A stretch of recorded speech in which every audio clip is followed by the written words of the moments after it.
वो जो हमारा पहला चैप्टर है ना, चैप्टर का नाम है मेकिंग ऑफ ग्लोबल वर्ल्ड। पूरा ग्लोब दिखाई दे रहा होगा कि ग्लोबल वर्ल्ड कैसे बना, के उस बारे में ये चैप्टर है। और इस चैप्टर में एक हेडिंग आती है जिसका नाम है सिल्क। ठीक है, अच्छा अब ये हेडिंग क्यों आती है, क्वेश्चन है ये हेडिंग क्यों आती है। ये हेडिंग इसलिए आती है क्योंकि एक जो वर्ल्ड आज हम देखते हैं, है ना, हम देखते हैं कि कनेक्टिविटी है, आपका एयरवेज है ना, फ्लाइट्स वगैरह अवेलेबल है, शिप वेज हैं, रोड्स हैं। आज हम एक जगह से दूसरी जगह बड़ी इजीली ट्रांसपोर्ट कर सकते हैं अपने किसी भी चीज़ को, है ना, आ जा सकते हैं।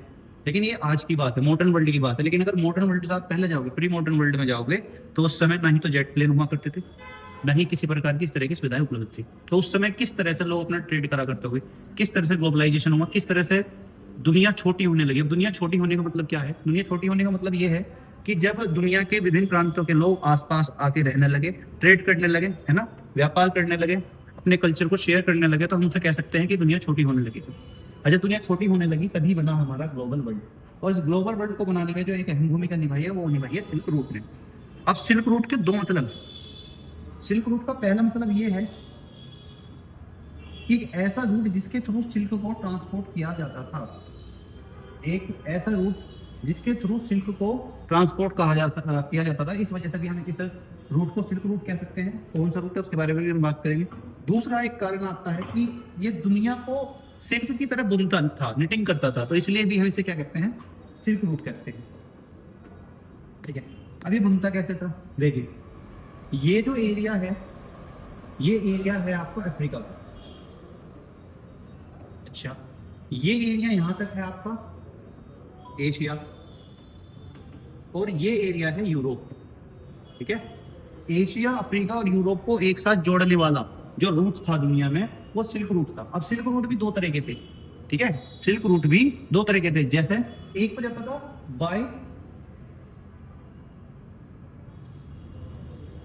By land, over the land.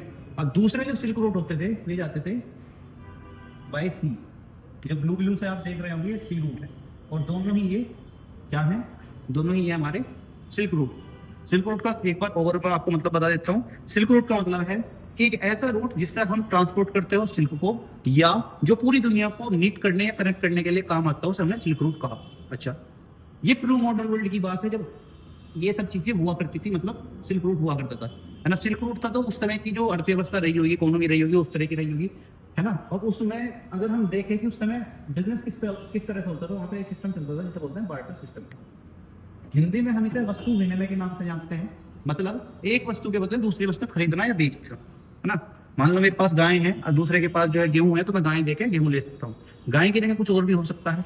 ठीक है, मान लो मेरे पास जो है गेहूं है, दूसरे के पास जो है बैल है, ठीक है, तो हम एक्सचेंज कर सकते हैं। ठीक है, ये क्या था, बार्टर सिस्टम था। लेकिन इसमें एक समस्या थी। समस्या क्या थी कि सपोज करिए कि गाय जो है ना, गाय छोड़िए आप, मान लो बैल ले लीजिए। बैल जो है उसकी मान लो क्वांटिटी, वेट ज्यादा है, गेहूं का नहीं है उतना, है ना। अच्छा, ऐसे भी मत समझिए, मतलब क्या हुआ कि बैल जो है बीमार पड़ गया, है ना।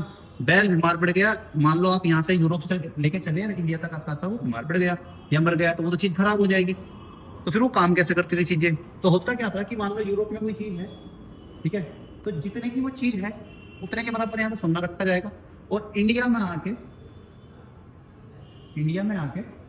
ठीक है, अगर वो बंदा इंडिया पहुंच रहा है तो उतनी ही क्वांटिटी का सोना उठा लेगा। एक इस तरह से भी सिस्टम चला करता था। ये प्री मॉडर्न टाइम पीरियड है। प्री मॉडर्न टाइम पीरियड आप कब तक का मान सकते हैं, जब तक कि हमें एक नया रूप नहीं मिल रहा था, ये वाला सी रूट, ये वाला सी। अच्छा, ये वाला सी रूट कौन सा है, ये 14th सेंचुरी में आया, है ना, 14th सेंचुरी 15th सेंचुरी में। ठीक है, अच्छा, आज की जो हम मार्केट देखते हैं वो इस तरह की देखते हैं। उनमें दो तरह की मार्केट है, जनरल ट्रेड और मॉडर्न ट्रेड। जनरल ट्रेड में यही है कि आप किसी पैंट वगैरह में गए, वहां जाके आपने ट्रेडिंग करी, है ना, आपने मतलब गए वहां पे जाके कुछ सामान लोगों ने ला के रख रखा था, वो उठा लिया, खरीद लिया। एक मॉडर्न ट्रेड है, जैसा मॉल्स वगैरह खुल गए हैं, है ना। लेकिन मॉडर्न ट्रेड है जनरल ट्रेड के आने से पहले, है ना, सिल्क रूट का हुआ करता था। सिल्क रूट के थ्रू देश विदेश से, दूर दराज की जो जगह थी वहां से ट्रेड हुआ करता था। नेक्स्ट ये जाते हैं कि ट्रेड हुआ किन किन चीजों का था।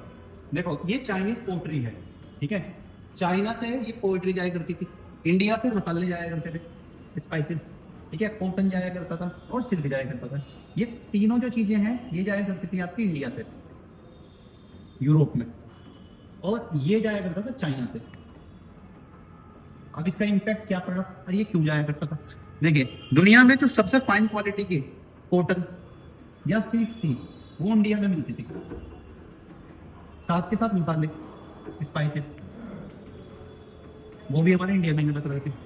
फिर 2 मिनट, ठीक है, स्पाइसेस, सिल्क और कॉटन ये फाइन क्वालिटी के इंडिया में ही मिला करते थे, ठीक है। अच्छा, ये जब यूरोप जा रहे हैं, मान के चलिए ये यूरोप है और ये इंडिया है, ठीक है, ये यूरोप है और ये इंडिया है। अगर इंडिया से ये सभी चीजें जाएंगी तो बदले में क्या आएगा? बदले में आएगा आपका गोल्ड, सिल्वर, है ना, और अदर प्रीशियस मेटल्स। अच्छा, इनका रिजल्ट क्या निकला? रिजल्ट ये निकला कि 1700 तक आते आते भारत दुनिया का सबसे समृद्ध देश हुआ करता था। 15 पूछते हैं लास्ट सेक्शन में, क्या है कि जब जब ट्रेड होगा तो तब तब एक्सचेंज होगा कल्चर का। और कल्चर का एक्सचेंज कैसा होता था? सपोज करिए यूरोप से आपके मिशनरीज आए, मिशनरीज उन लोगों को बोला जाता है जो मिशन पे भेजे जाते हैं। अरे मिशनरी इंडिया में आके अपनी जो क्रिश्चियनिटी थी उसे प्रमोट करने का काम करते थे, ठीक है। ठीक वैसे ही जो इस्लामिक प्रीचर्स थे वे इंडिया में आए और उन्होंने अपने इस्लाम को प्रचार करने का कोशिश करी, ठीक है। बुद्धिस्ट मिशनरीज आए, ठीक है, और इनका आने का रूट क्या रहा होगा? वही सी रूट। ये पर्शिया अरब का जो एरिया है यहाँ से इंडिया में आए, ठीक है, ये इस्लामिक प्रीचर्स थे। यूरोप से तुम्हारे मिशनरीज आए, ठीक है, और ये जो चाइना का एरिया है यहाँ से आए आपके बुद्धिस्ट मिशनरीज, ठीक है। इस तरह से इंडिया का कल्चर एक्सचेंज हुआ यूरोप, एशिया, ठीक है, और अफ्रीका के साथ, साथ के साथ ट्रेड चला, ठीक है।